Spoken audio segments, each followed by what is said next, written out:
Welcome back, Kickstarter, for the, second personal talk update. As we said last time, I don't have a script, but you may have noticed this little notepad I've got here.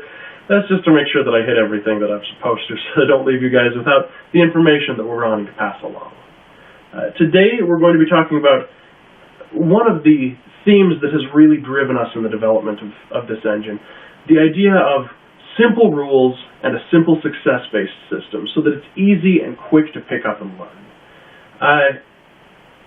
You may have noticed in the way that traits are rolled, the way that skills are rolled, that we don't have multiple rolls in a row to pull things off. It isn't a, let's roll to attack, now let's roll to see what that critical does, now let's roll to see the damage that we actually dealt, or anything like that. We don't have a roll to defend, now roll to see if you've got a dex check or anything like that. It's all very simple in a single roll each. This keeps things moving fast and keeps the rules simple enough to pick up easily. One of the big things that we've pushed for with this is the concept of universal rules. That any time that there's something that we want to be able to do, we try to apply a rule of some sort that can be used in a myriad of situations. This first off allows you as the character, or you as the player, I should say, to pick up the rules quicker and easier because there isn't 1,001 rules. There's 3 or 4 that can be applied to those 1,000 situations. And the second thing is that it allows you to think creatively about how to overcome an obstacle.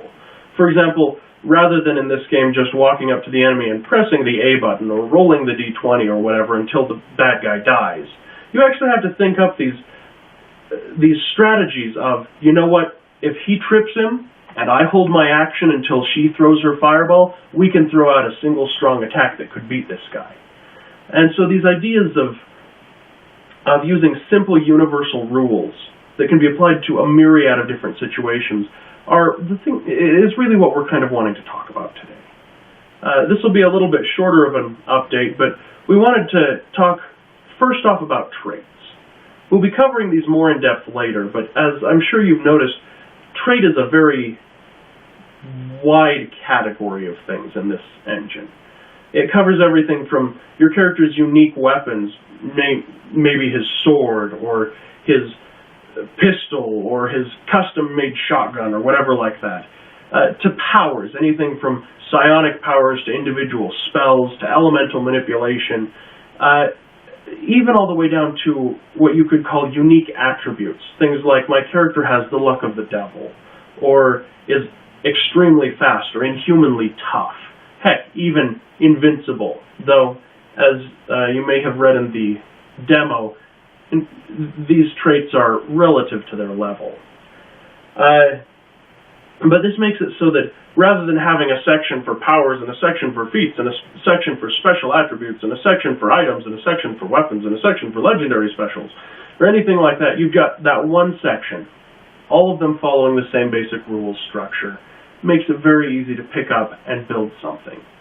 It has also consolidated our character sheet down to one page so that in the middle of combat you're not having to flip through 3 or 4 pages trying to find that one special ability.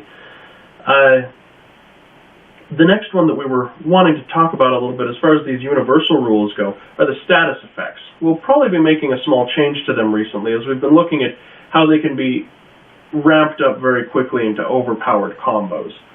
One of the things that we're looking at is that rather than rolling it as a neutral pool, rolling it as a simple D6 bonus. But we'll post that officially later if it ends up panning out that way. But with these status effects, the rule is very simple. The amount of successes becomes a numerical bonus that we get. And that this numerical bonus is very easily applied in all sorts of situations, from pulling off what would normally be called grappling moves or anything like that that have their own rules structure. I can easily just roll, you know what, we got 3 successes after we took away your defense. You are now grappled or pinned or whatever like that. And those rules, those pools get rolled when somebody else says, because he's pinned, he's easier to hit.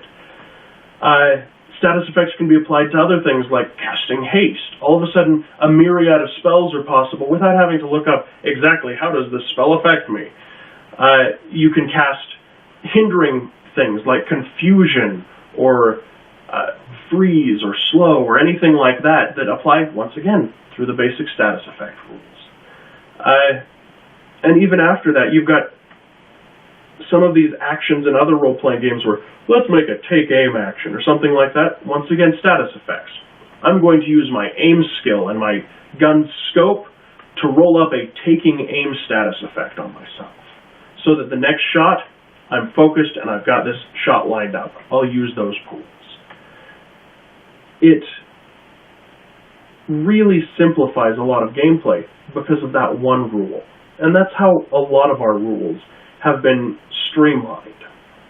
Another one to look at is, well, going back to these traits and such, the way that we have our combat set up. In a lot of systems that we've looked at, it's either a, oh, well, I just attack, so I roll this, or almost you could say, Pokemon style, you have this attack, or this attack, which do you pick? And it always struck us as odd that, I'm not actually allowed to punch, or I'm not actually allowed to bite, or something like that, but that's an attack that this other guy has.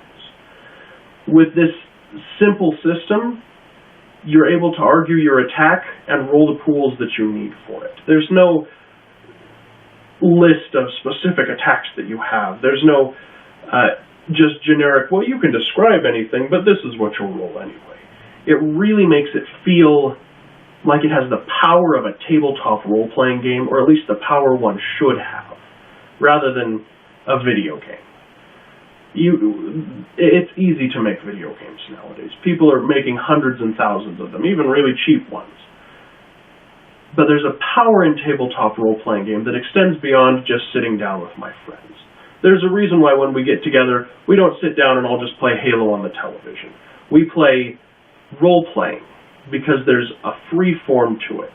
Because the human mind can understand so much more and so much easier than a computer can.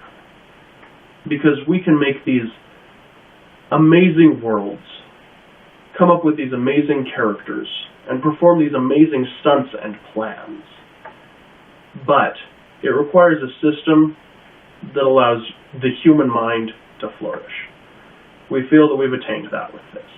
With these simple, universal rules, thousands of unique situations are easily obtained. And basically anything you can imagine can come out with this success-based structure that makes it feel not like a book reading or an author's group, but actually like a game that you're playing. Thank you for watching this update. Thank you again for all of the support we've gotten, and we'll see you next time.